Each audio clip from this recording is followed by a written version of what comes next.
Good morning प्यारे विद्यार्थियों, online class में आपका स्वागत है।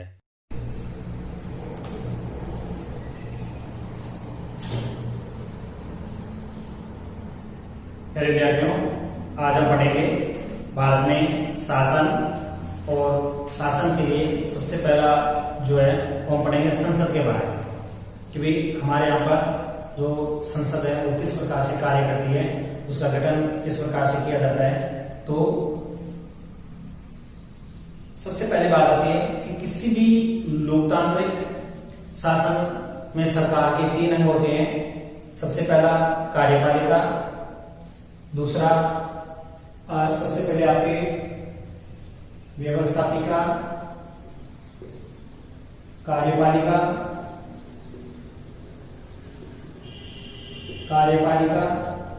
और तीसरा होता है न्यायपालिका।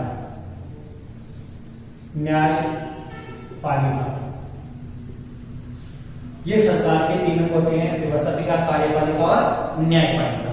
व्यवस्थापिका को विभिन्न देशों में भिन्न भिन्न नाम से वो जाना जाता है। जैसे ब्रिटेन में इसे पार्लियामेंट कहते हैं, संयुक्त राज्य अमेरिका में कांग्रेस कहते हैं, जापान में डाइट कहते हैं, जर्मनी में बुंडेस्ताग, अफगानिस्तान में शुरा, इराक में मजलिस। हमारे देश में व्यवस्थापिका को संसद कहते हैं।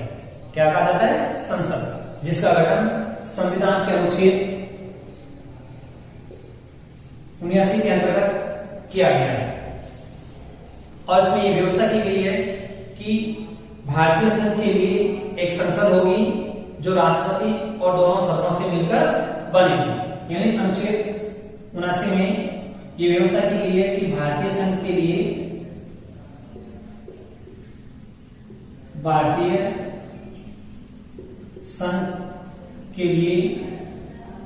एक संसद होगी जो राष्ट्रपति, राज्यसभा, लोकसभा तीनों से मिलकर बनेगी। यानी संसद में राष्ट्रपति, राज्यसभा व लोकसभा, इन तीनों की मिली जुली जो संस्था है उसे हम क्या कहेंगे? संसद कहेंगे। इसके साथ राष्ट्रपति भारतीय संघ की कार्यपालिका का संवैधानिक प्रमुख होता है। यानी हमारे यहाँ पर जो व्यवस्था है उस व्यवस्था के माध्यम से राष्ट्रपति संवैधानिक शासन का प्रमुख अंग और इसके साथ संघ की कार्यपालिका अर्थात संसद का भी वो अभिन्न अंग होगा। यानी संघ की जो कार्यपालिका है वह उस संसद का भी एक अभिन्न अंग होगा। इसीलिए राष्ट्रपति और संसद के दोनों जो सदन है वो मिलकर, संसद के दोनों सदन मिलकर के ही संसद को पूरा वो करते हैं। इसके साथ अगर हम बात करें तो यह व्यवस्था निदान संसदीय शासन प्रणाली के अनुरूप है। हमारे यहाँ की जो व्यवस्था है वो बिल्कुल संसदीय शासन प्रणाली के अनुरूप ही मानी गई है। अगर हम बात करें हमारी भारतीय संस्कृति में देखें तो पहले भी जैसे ऋग्वेद में बताया गया था कि 2 प्रकार की सभाएं होती थी, 2 प्रकार की संस्थाएं होती थी। जो सबसे पहले एक सभा और दूसरी समिति, ये 2 संस्थाएं प्राचीन समय में होती थी। ऋग्वेद में भी इनका वर्णन किया गया है। सभा है ये विशिष्ट लोगों का एक समूह होता था और समिति आम जन समुदाय के प्रतिनिधि जो होते थे वो इस समिति के सदस्य होते थे। और उसी पुरातन व्यवस्था का आज ये आधुनिक रूप है जिसे हम राज्यसभा और लोकसभा के रूप में देखते हैं। तो कहने का है कि ये जो संसद की जो व्यवस्था है ये आजकल नई नहीं है, बल्कि ये हमारे यहाँ पर पुरातन समय में भी लागू की गई। उसी को आज नया रूप है वो आधुनिक रूप दिया गया। अब हम बात करते हैं संसद का गठन कैसे किया गया, यानी संसद का गठन कैसे करने, इसके सदस्य कौन होंगे, इसका सदस्यों का चुनाव कैसे होगा, योग्यता क्या होगी, उनका कार्यकाल क्या होगा।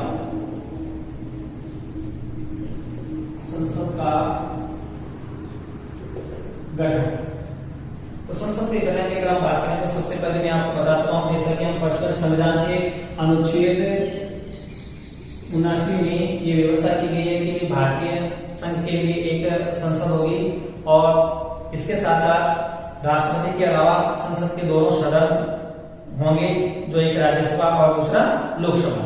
और राष्ट्रपति के व्यवस्थापिका का अंग होने के नाते क्या क्या करते होंगे उनका उल्लेख राष्ट्रपति की विधायी शक्तियों के अंतर्गत वो किया गया। यानी कि संसद के गठन में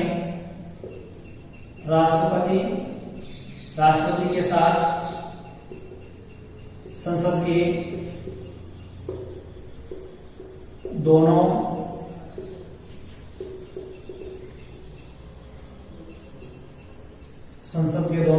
सदन यानी राज्यसभा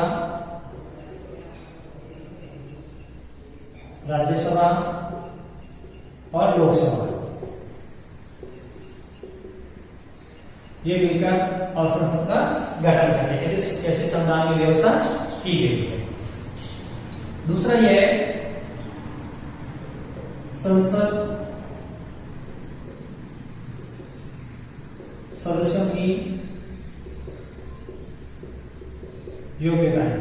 भाई संसद के सदस्यों की क्या क्या योग्यताएं होनी चाहिए, कौन है वो संसद का सदस्य वो चुना जा सकता है। तो संसद के सदस्यों के लिए सबसे पहली योग्यता है वह भारत का नागरिक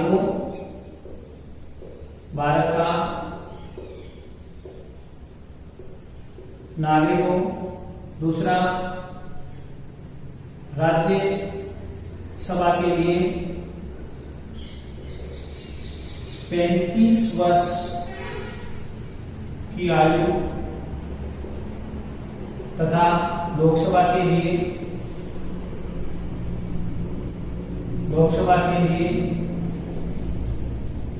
30 वर्ष की आयु होना आवश्यक है।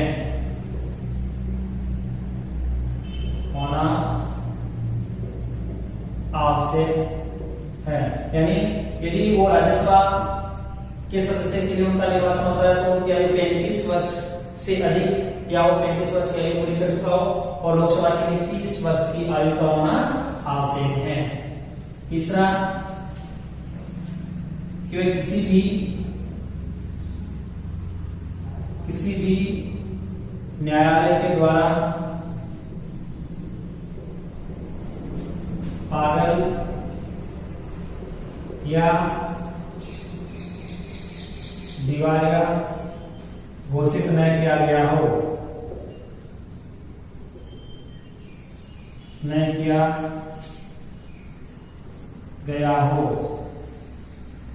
चौथा है कि समय समय पर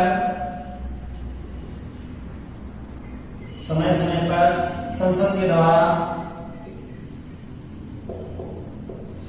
द्वारा निर्धारित शर्तों को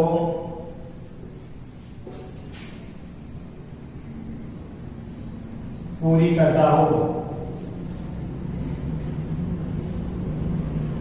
ऐसे सदस्यों का लोकसभा या राज्यसभा के लिए निर्वाचन किया जा सकता है कि वो संसद के सदस्य निर्वाचित होने की योग्यता रखते हैं। तो संसद के अनुसार समय समय पर जो भी नियम या शर्तें निर्धारित की जाती हैं उनको पूरा करने वाला हो तो ये योग्यताएं होना आवश्यक है। तो संसद के सदस्य के लिए जो भी योग्यताएं या योग्यताएं हैं तो भारत का नागरिक होना चाहिए, राज्यसभा के लिए 35 वर्ष की आयु, लोकसभा के लिए 30 वर्ष की आयु होनी चाहिए, किसी भी न्यायालय के द्वारा पागल या दिवालिया घोषित न किया गया हो और समय समय पर संसद के द्वारा निर्धारित शर्तों को पूरी करना हो। और 5वें आपके केवल दोहरे लाभ के पद पर न हो। दोहरे लाभ के पद पर न हो। इस तरह से ये 5 बिंदुओं को पूरा करने वाला कोई भी व्यक्ति संसद का सदस्य बनने की योग्यता वो रखता है। इसके साथ साथ इस सदस्य चुने जाने के बाद आपने देखा होगा कि जब लोकसभा के सदस्य या राज्यसभा के जब सदस्य चुने जाते हैं तो उनको शपथ दिलवाई जाती है। वो भी 2 प्रकार की शपथ दिलवाई जाती है। कि वह एक तो अपने पद से संबंधित और दूसरी गोपनीयता से संबंधित। इनको शपथ राष्ट्रपति दिलवाते हैं। संसद का सदस्य चुने जाने के बाद संसद अथवा जिन्हें हम सांसद कहते हैं या हमें एमपी कहते हैं, मेंबर ऑफ पार्लियामेंट, ये इस नाम से इनको संबोधित किया जाता है। और इस अपना स्थान ग्रहण करने से पूर्व राष्ट्रपति अथवा उनके द्वारा इस कार्य के लिए नियुक्त कोई व्यक्ति जिनके समक्ष ये शपथ लेते हैं उस पर अपना हस्ताक्षर करते हैं। तो कहने का है कि इनको शपथ लेना राष्ट्रपति है वो शपथ दिलवाते हैं। राष्ट्रपति के द्वारा संसद सदस्यों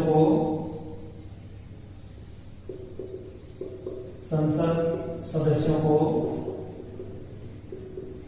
शपथ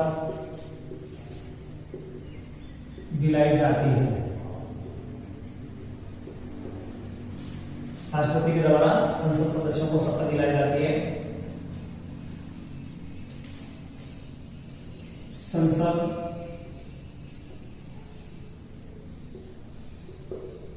सदस्यों को सांसद या एमपी भी कहते हैं। शपथ दिलवाने का काम राष्ट्रपति महोदय या फिर उनके द्वारा नियुक्त कोई भी व्यक्ति इनको शपथ दिलवाता है। शपथ दिलवाने के बाद वह अपने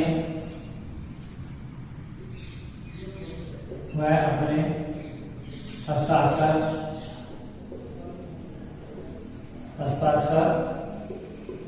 करते हैं। इन्हें शपथ ग्रहण करने के बाद वो अपने हस्ताक्षर करके और सदस्यता ग्रहण करते हैं। अधिवेशन, इन्हें शपथ ग्रहण करने के बाद जब लोकसभा या राज्यसभा का गठन हो जाता है तो इनका पहला अधिवेशन होता है। अधिवेशन संविधान के अनुच्छेद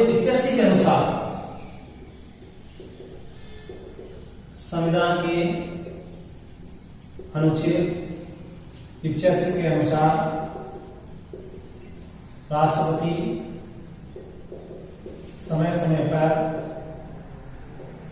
संसद का अधिवेशन बुलाते हैं तथा उसका छत्रभाषण भी स्वयं के द्वारा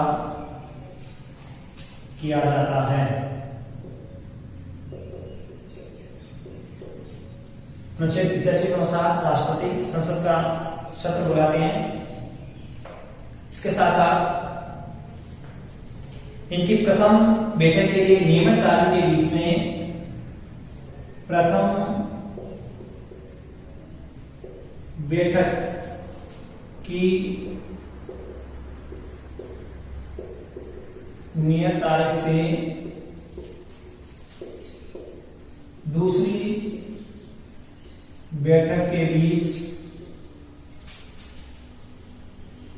बीच 6 माह का अंतराल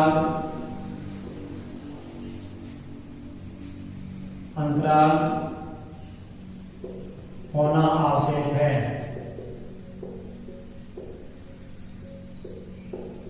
यानी 2 बैठकों के बीच में कम से कम 6 माह का अंतराल होना आवश्यक है। इसके साथ भारतीय संसद के 3 सत्र बुलाए जाते हैं।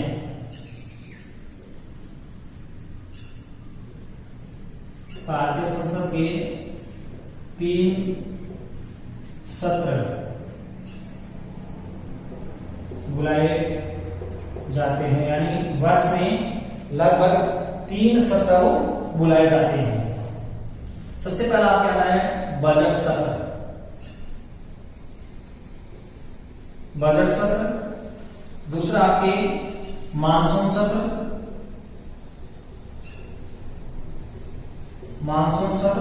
और तीसरा है शीतकालीन सत्र।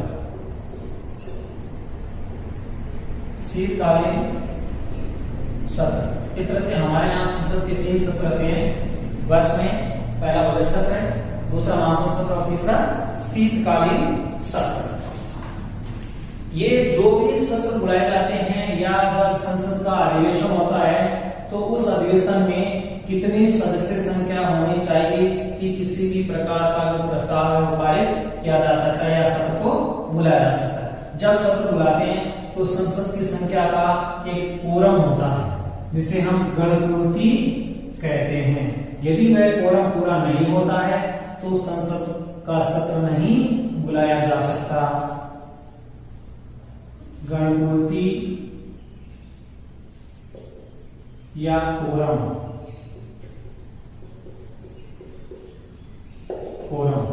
संसद का सत्र सदस्यों की वह न्यूनतम संख्या जिसे हम कहते हैं, सदस्यों की वह न्यूनतम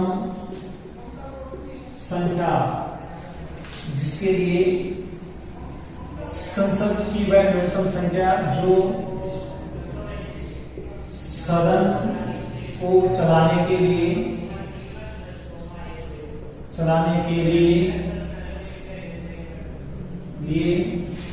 सदन को चलाने के लिए या सदन की कार्यवाही को वैधानिकता प्रदान करती है। इसके साथ साथ कुल सदस्य संख्या का सदन की सदन को चलाने के लिए कुल सदस्य संख्या का 10वां भाग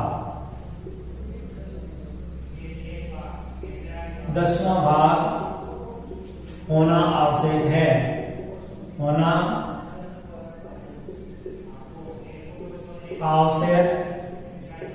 है।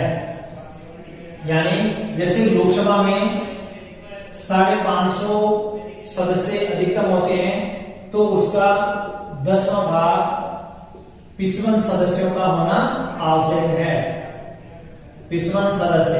राज्यसभा में जैसे 250 सदस्य हैं तो उसका 10वां भाग 25 सदस्य। यदि ये सदस्य नहीं हुए इतने तो फिर संसद का सत्र नहीं बुलाया जा सकता। तो ये सदस्य संख्या होना बहुत ही आवश्यक है।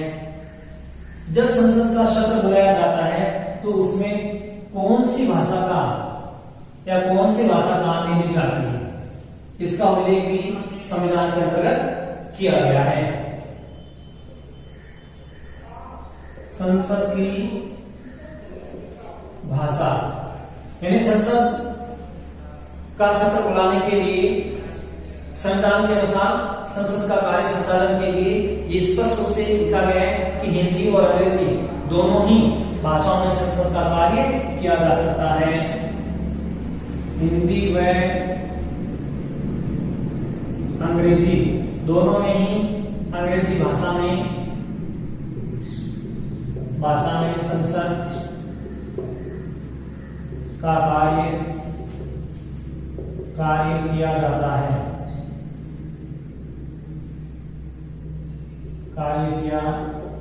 जाता है। यदि किसी सदस्य को हिंदी या अंग्रेजी बोलने में या अभिव्यक्त करने में समस्या हो या वो अभिव्यक्त नहीं कर सकता है तो उसे अपनी मातृभाषा बोलने की अनुज्ञा भी दे सकते हैं। यानी सदस्य को हिंदी या अंग्रेजी बोलने में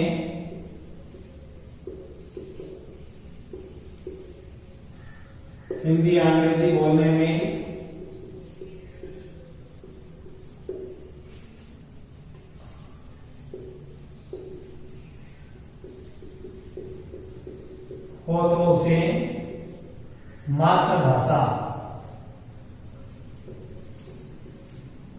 बोलने की अनुज्ञा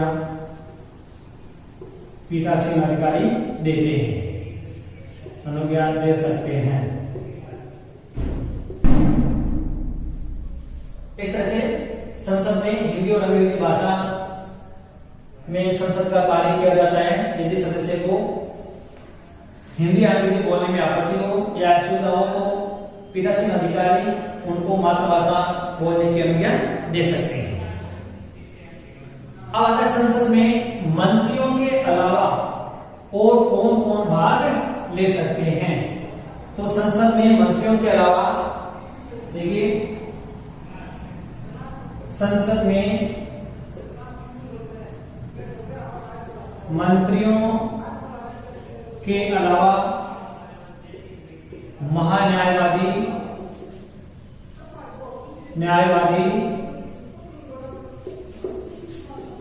संसद की बैठकों में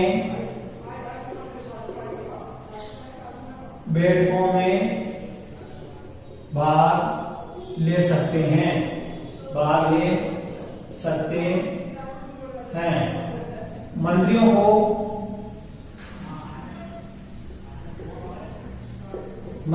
को मत देने का अधिकार होता है, जबकि महान्यायवादी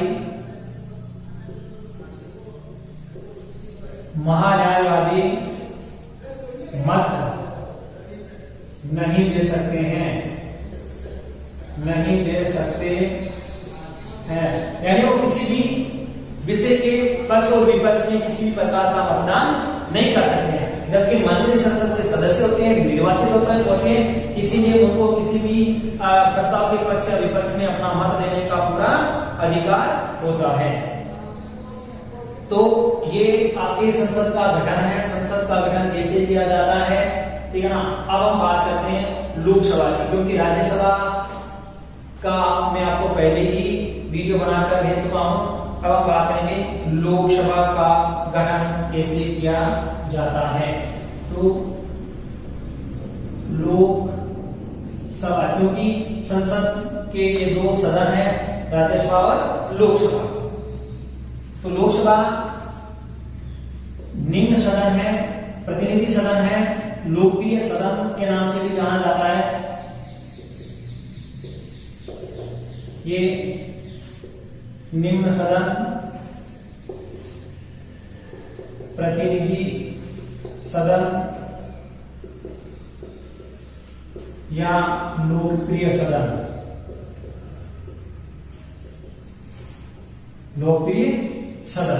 भी इसको कहते हैं। अनुच्छेद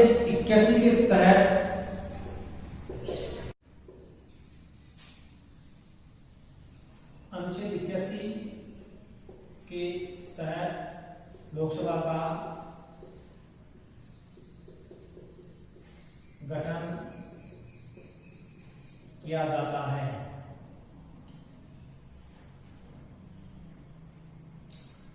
लोकसभा की कुल सदस्य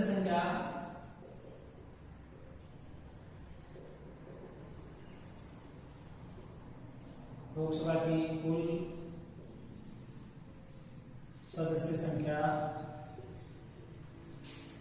प्रारंभ में 500 निर्धारित की गई थी।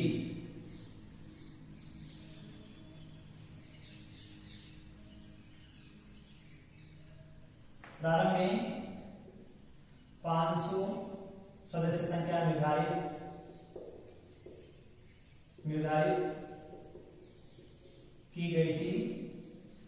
उसके उपरांत 1956 में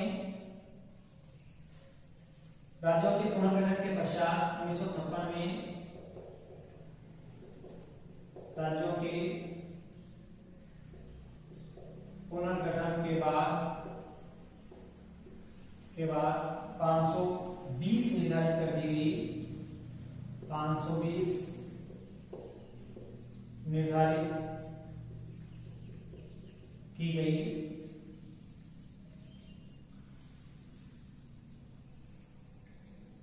इकतीसवें संविधान संशोधन 31वें संविधान संशोधन 1974 के द्वारा अधिकतम सदस्य संख्या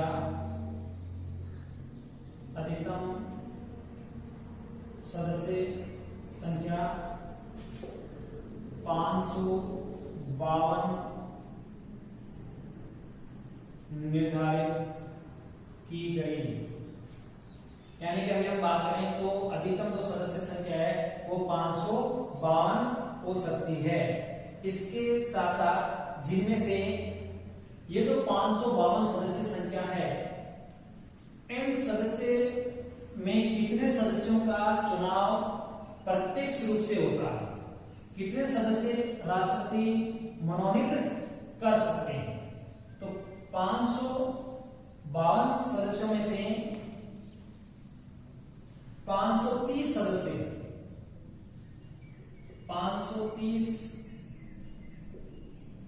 सदस्य विभिन्न राज्यों से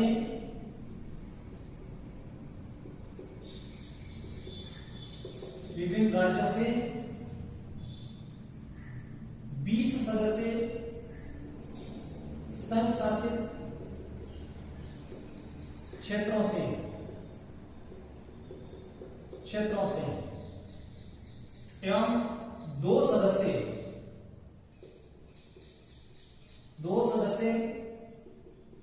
आंग्ल भारतीय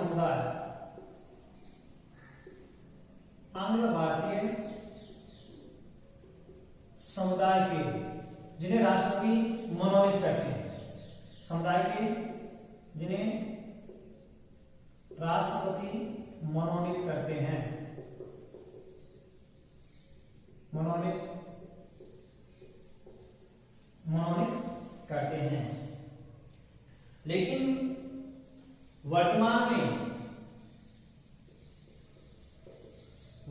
में लोकसभा की कुल सदस्य संख्या, लोकसभा की कुल सदस्य संख्या 545 है। इनमें से 530 सदस्य विभिन्न राज्यों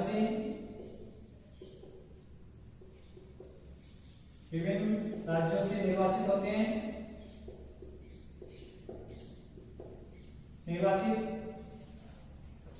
इसके अलावा 13 सदस्य संघ शासित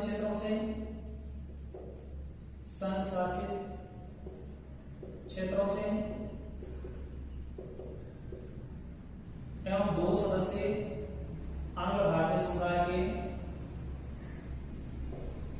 भारतीय समुदाय के, जिन्हें राष्ट्रपति मनोनीत करते हैं। इस तरह से 545 सदस्य, जिनमें से 530 सदस्य विभिन्न राज्यों के लोकसभा निर्वाचन क्षेत्रों से निर्वाचित होंगे, 13 सदस्य संघ शासित क्षेत्रों से निर्वाचित होते हैं और 2 सदस्यों को जो आंग्ल भारतीय समुदाय, जिन्हें एंग्लो इंडियन समुदाय के सदस्य भी कहते हैं, इनको राष्ट्रपति के द्वारा मनोनीत किए जाते हैं। ये वो सदस्य होते हैं यदि राष्ट्रपति को ऐसा लगे कि भाई आंग्ल भारतीय समुदाय के सदस्यों का आंग्ल भारतीय सदस्यों को प्रतिनिधित्व नहीं मिला है, तो 2 सदस्यों को मनोनीत कर सकते हैं। इस तरह से ये लोकसभा का पूरा गठन की प्रक्रिया होती है। अब बात करते हैं लोकसभा के सदस्यों का निर्वाचन कैसे होता है। क्या इनका निर्वाचन प्रत्यक्ष रूप से लोकसभा क्षेत्र की जनता निर्वाचित करती है, किस मताधिकार के आधार पर इनका निर्वाचन होता है?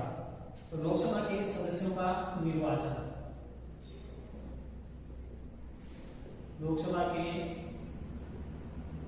सदस्यों का निर्वाचन, लोकसभा के सदस्यों का निर्वाचन अगर देखें तो संविधान के अंतर्गत यह व्यवस्था की गई है कि अनुच्छेद 326 के अनुसार, अनुच्छेद 326 के अनुसार 18 वर्ष प्राप्त वयस्क व्यक्ति, यानी 18 वर्ष या इससे अधिक आयु प्राप्त करने वाला वयस्क माना जाता है। और वयस्क नागरिक जिसका मतदाता सूची में नाम अंकित हो। ये आपसे क्या है कि केवल अगर आप आयु 18 वर्ष की पूरी कर लेते हो या इससे अधिक है और आपका नाम मतदाता सूची में नहीं है तो फिर आप अपने मताधिकार का प्रयोग नहीं कर सकते हैं। तो ये आपसे क्या है कि 18 वर्ष प्राप्त व्यक्ति तथा मतदाता सूची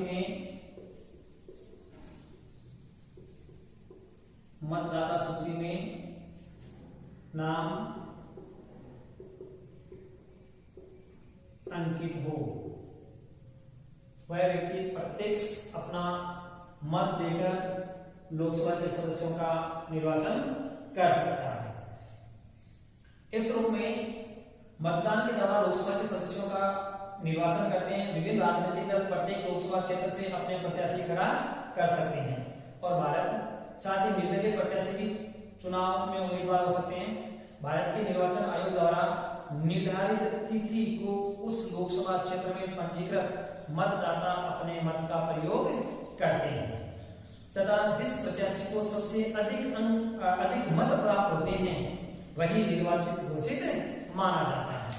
एक लोकसभा क्षेत्र से एक ही व्यक्ति निर्वाचित होकर आते हैं। हमारे यहां पर एकल क्षेत्र या कहें कि एकल निर्वाचन क्षेत्र माना गया है कि एक निर्वाचन क्षेत्र से एक उम्मीदवार ही विजय होकर आता है और वही लोकसभा या राज्यसभा का सदस्य माना जाता है। जो व्यक्ति सर्वाधिक मत प्राप्त करते हैं उन्हें ही विजय घोषित किया जाता है। लोकसभा के सदस्यों का निर्वाचन होने के उपरांत यह देखा जाता है कि उनका कार्यकाल कितने वर्ष का होता है। लोकसभा का कार्यकाल जैसे तो आमतौर पर हमारे यहां पर संविधान में व्यवस्था की गई है कि संविधान के अनुच्छेद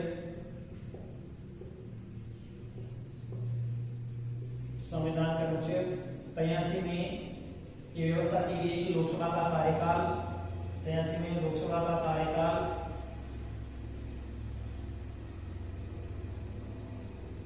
लोकसभा का कार्यकाल 5 वर्ष का होगा,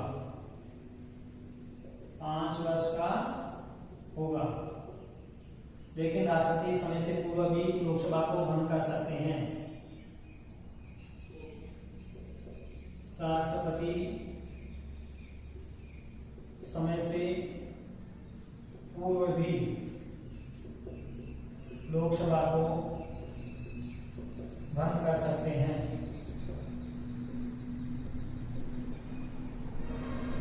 लोकसभा को भंग कर सकते हैं। इसके साथ साथ राष्ट्रपति और प्रधानमंत्री की सलाह पर ही लोकसभा को भंग करते हैं और राष्ट्रीय आपातकाल की स्थिति में लोकसभा की अवधि एक बार में 1 वर्ष तक बढ़ाई जा सकती है। यानी आपातकाल की स्थिति में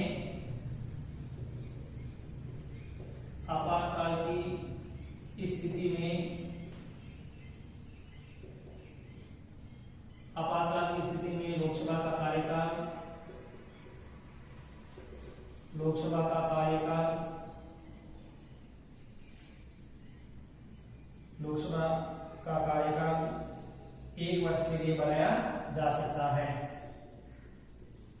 1 वर्ष के लिए बढ़ाया जा सकता है।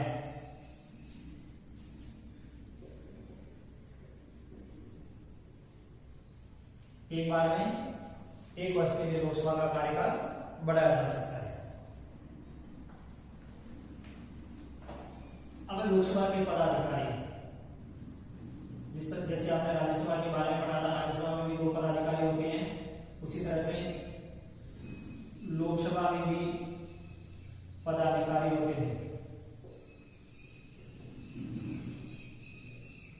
लोकसभा के पदाधिकारियों में लोकसभा अपने ही सदस्यों में से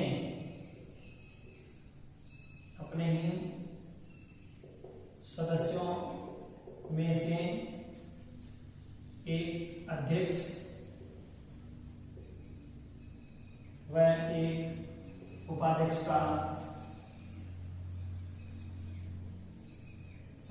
का चुनाव करती है। अपने सदस्यों में से एक अध्यक्ष और एक उपाध्यक्ष का चुनाव करती है। राजनीतिक रूप से यह निश्चित है कि अध्यक्ष उसी दल का कोई सदस्य निर्वाचित होता है, यानी जिस राजनीतिक दल का लोकसभा में बहुमत होता है उसी राजनीतिक दल के सदस्य को अध्यक्ष के रूप में चुना जाता है। इसके साथ साथ वह किसी विपक्षी जो उपाध्यक्ष है वह किसी विपक्षी पार्टी का सदस्य होगा। अध्यक्ष अपना त्यागपत्र उपाध्यक्ष को देता है, वह उपाध्यक्ष अपना त्यागपत्र अध्यक्ष को देता है। इस प्रक्रिया को दोहराने के लिए यदि अध्यक्ष अपना त्यागपत्र देना चाहे तो वह 14 दिन पूर्व इसकी सूचना लोकसभा में देगा। यदि उपाध्यक्ष अपना त्यागपत्र देना चाहते हैं तो वह भी 14 दिन पूर्व इसकी सूचना लोकसभा में देंगे। अध्यक्ष सदन की कार्यवाही का संचालन करता है, वह सदस्यों को बोलने का समय भी देता है, उनको अनुमति देता है। कोई भी विषय में अगर जिसे सदन में मतदान के लिए रखा जाता है उस विषय पर वह मतदान करवाता है, वह अपने मत का प्रयोग नहीं करता है। ये बात ध्यान देने योग्य है कि अध्यक्ष अपने मत का प्रयोग नहीं करता है। जब पक्ष और विपक्ष में बराबर मतदान होता है तभी वह अपने इस मत का निर्णायक प्रयोग करता है कि वह पक्ष में दे या विपक्ष में। दूसरा ये कि अध्यक्ष सदन में दल बदल के आधार पर किसी सदस्य की नियोग्यता के बारे में भी फैसला करता है। यदि कोई सदस्य दल बदल करता है, अपना दल छोड़कर के दूसरे दल में चला जाता है तो उसकी नियोग्यताओं के बारे में भी अध्यक्ष ही फैसला करते हैं। संविधान के अनुच्छेद 110 के तहत यह व्यवस्था की गई है कि कौन सा विधेयक धन विधेयक है या नहीं है, इसका अंतिम निर्णय भी लोकसभा का अध्यक्ष ही करता है।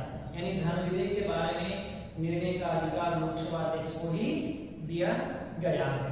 इस तरह से ये लोकसभा के गठन की प्रक्रिया पूरी होती है।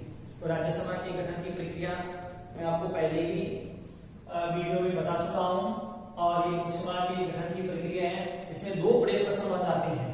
सबसे पहला ये आता है कि भाई संसद का गठन कैसे किया जाता है। इसके साथ साथ लोकसभा के गठन की प्रक्रिया और राज्यसभा के गठन की प्रक्रिया। सबसे जो महत्वपूर्ण प्रश्न है वो लोकसभा और राज्यसभा के प्रश्न में है कि लोकसभा के गठन एवं उसकी शक्तियों और कार्यों के बारे में विवेचन कीजिए। ये बड़ा प्रश्न बन जाता है 6 नंबर का। इसी के साथ में दूसरा प्रश्न आपके राज्यसभा का गठन और उसकी कार्यों शक्तियों का विवेचन कीजिए। ये दो प्रश्न बड़े बनते हैं। इन दोनों प्रश्नों को आप अपने नोटबुक में जो फेयर नोटबुक है उसमें लिख लेना और उसकी फोटो खींचकर व्हाट्सएप ग्रुप पर सेंड कर देना।